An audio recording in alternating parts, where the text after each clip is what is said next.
Good morning, students. Today we continue with the same chapter and we will be beginning with from where we have left. So, today we will be learning about weathering and erosion. So, by now we all are familiar with what is weathering, that is the process of disintegration and decomposition of the rocks.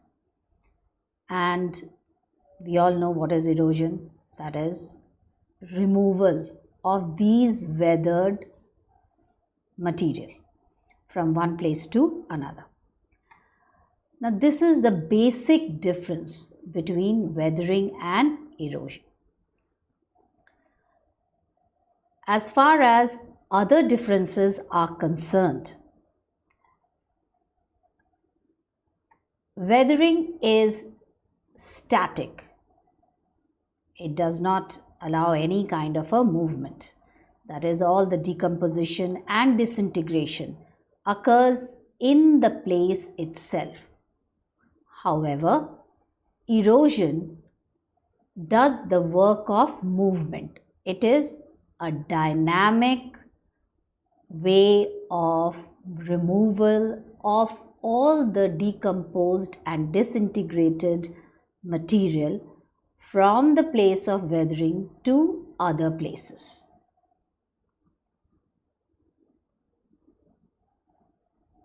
Weathering is basically of three types. Here only two types are mentioned.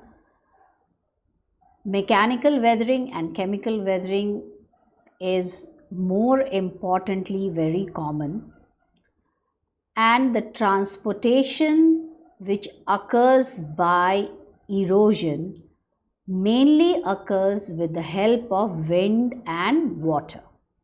Though waves and glaciers does the work of erosion, but compared to the amount of erosion done by wind and water is far more significant than waves and glaciers. Weathering is very creative in the sense that a very important process occurs, and that process is known as soil formation.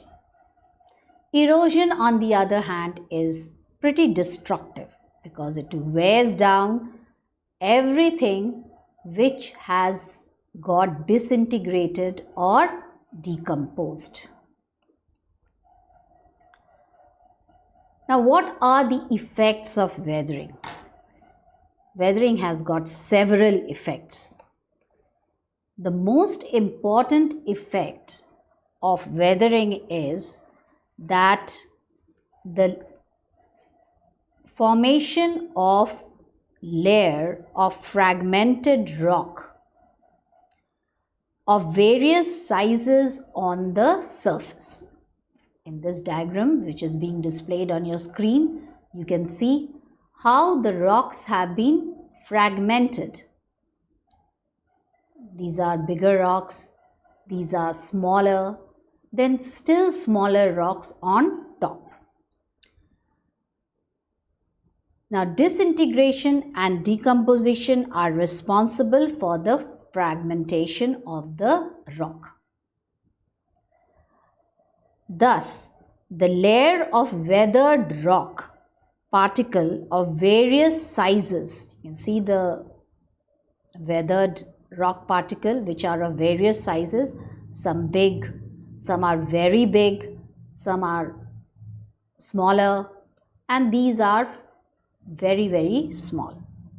So, the layer of weathered rock material or rock particles of various sizes is formed, and this is known as the regolith. So, this part is known as a regolith, and this is the term, that is, regolith is the term which describes the weathered material that actually covers the bedrock.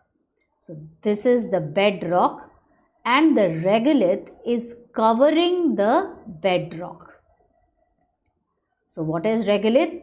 It is the weathered material which lies on top of the bedrock and covers the bedrock. Sometimes in the steep slope of the mountains, the regolith may slide down the hill due to the force of gravity. Now this sudden movement leads to landslides or mudslide. In the steep mountainside, the landslides are the result of heavy rain. Rainfall percolates. Now when heavy rain occurs, you can see these drops, they percolate the soil and they disintegrate the rock which are on top or the soil which are on top. And this reduces the friction between them. The weight of the rock fragments increases and they are detached from the underlying rock layers. So you can see how the rainwater is battering on the slope and these particles of small rocks and soil are getting detached from the upper layers, and this, though they were covering the upper layer, they now have got themselves removed from the underlying layers. This further makes easier for the regolith to slide down. So you can see how the regolith is sliding down. So weathering breaks down rock particles, reduces the size of the rock fragments, making easy for the agents of denudation like rivers, winds to transport them.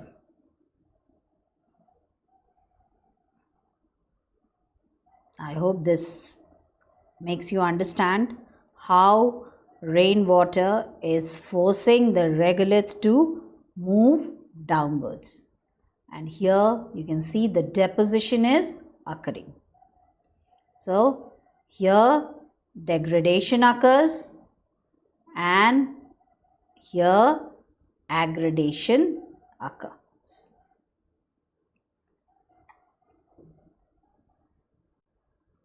Now various rocks are of different composition. So the rate of weathering is not uniform. Now this leads to formation of minor landforms. For example, here you can see there are alternate layers of soft and hard rock. Now the softer rocks will get eroded quickly or they will be eroded faster than the harder rocks.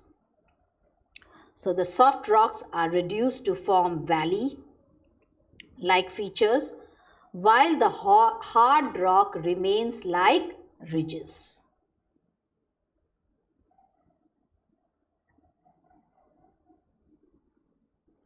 Now weathering is a very creative process. I've already told you this and explained how it is a very creative process.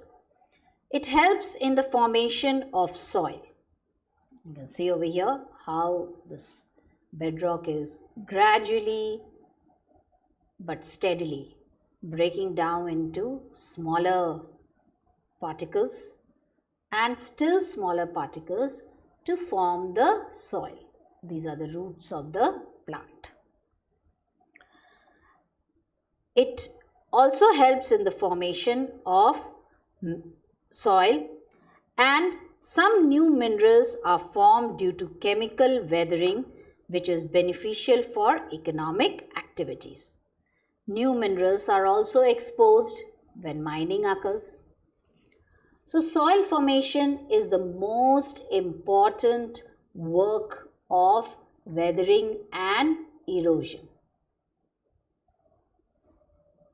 Soil formation starts with the process of weathering, which results into breaking up of the rocks into smaller and smaller fragments, and a thin layer of soil gets formed. Now this thin layer, which is the topsoil, and it is having a depth of about 1 inch, takes thousands of years to form. To be specific, 1 inch of topsoil takes 1000 years to form. Therefore, soil is a very, very important resource. And if it is eroded forever. So we have to take very good care of our resource, which is the soil.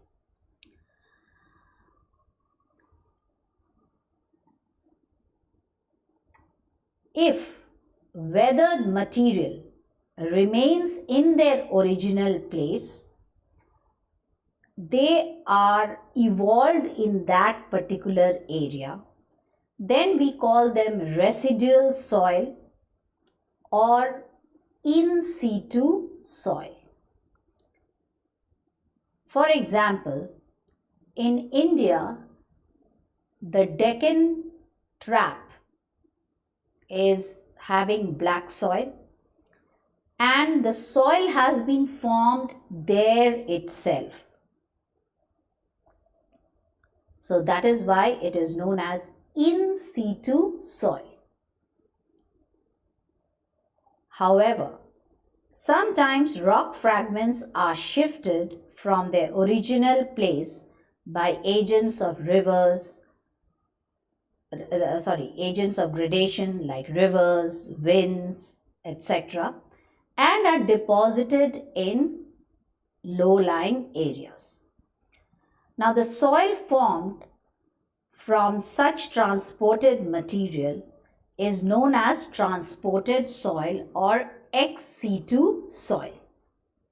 The alluvial soil found in the Ganga plain in India is a transported soil or an ex situ soil. That is, they have been brought from somewhere else and have been deposited in the flood plains. So here you can see how the river is carrying a huge amount of sediments, and these sediments will be deposited on its banks. So they have been carried from far off regions and deposited in nearly thousands of kilometers away from where they have been brought. That is why they are known as ex situ soil. Now, what are the factors which are responsible for formation of soil?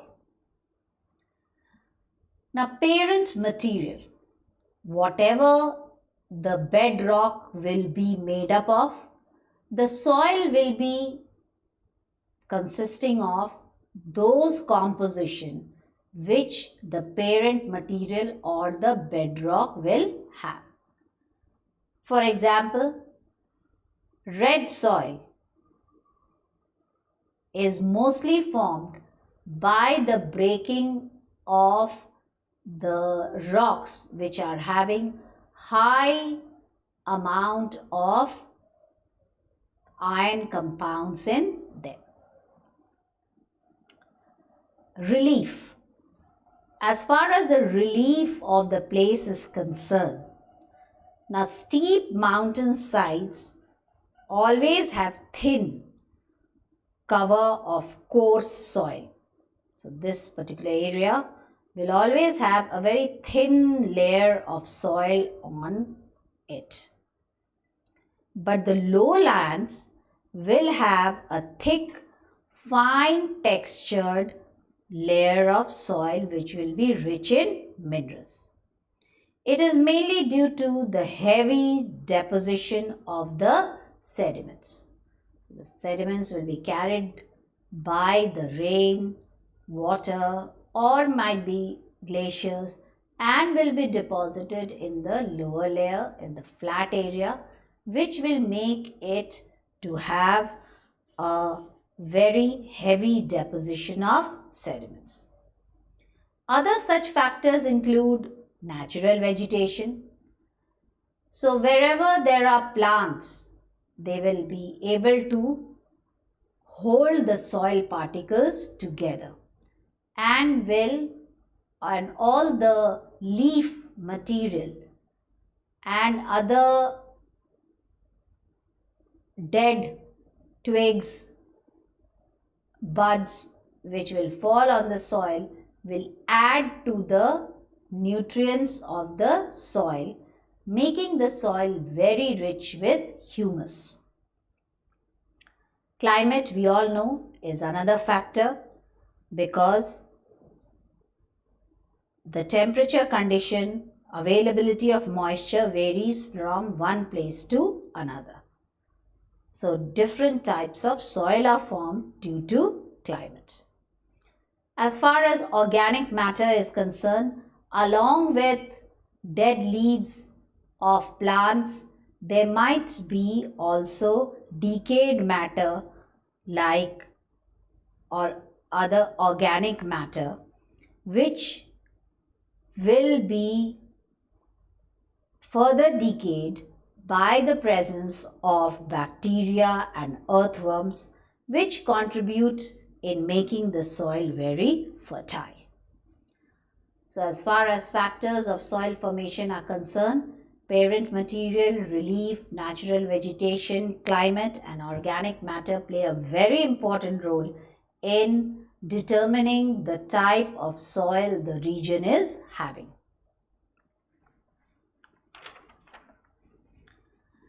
Now, since weathering leads to soil formation, so we need to know what is a soil profile. But before we go to soil profile, we must know what is soil. Now, soil is the loose, unconsolidated matter which is found on the surface of the earth.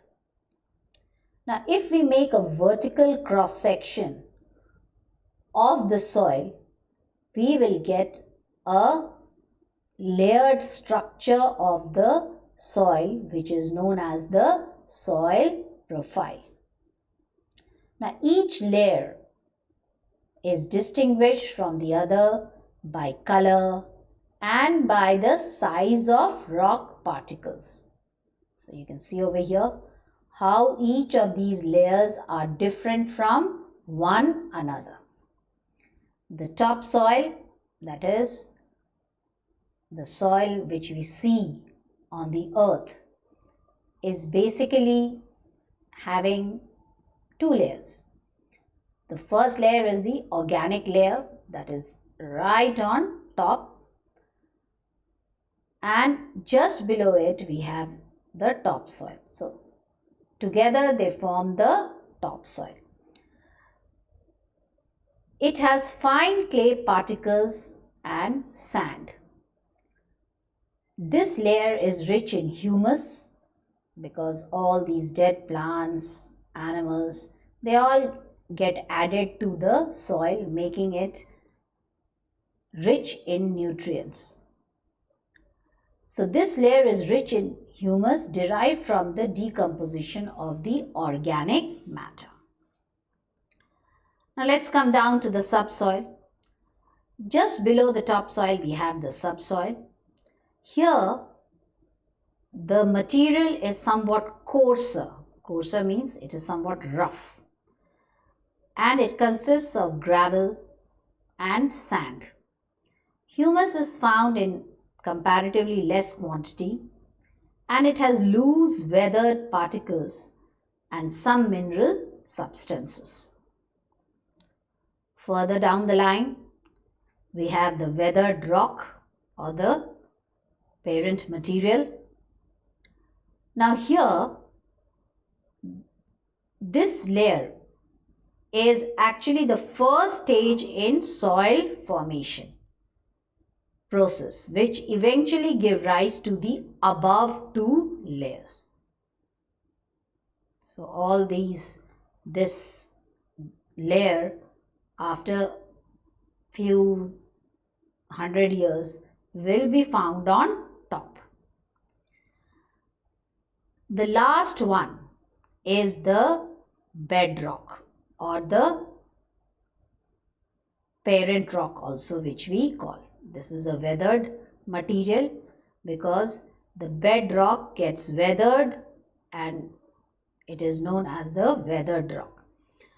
So this layer provides the mineral content as well as the base to the other three overlying layers.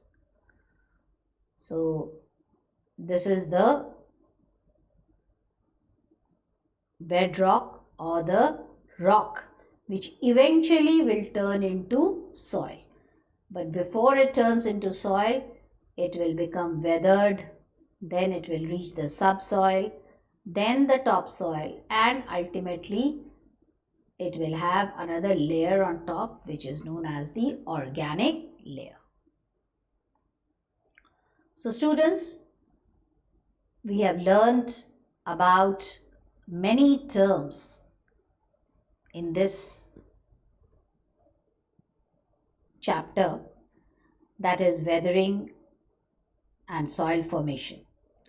There are several more terms to learn in the next few classes, and that they all will be related to soil, its erosion, how to conserve soil, and so on.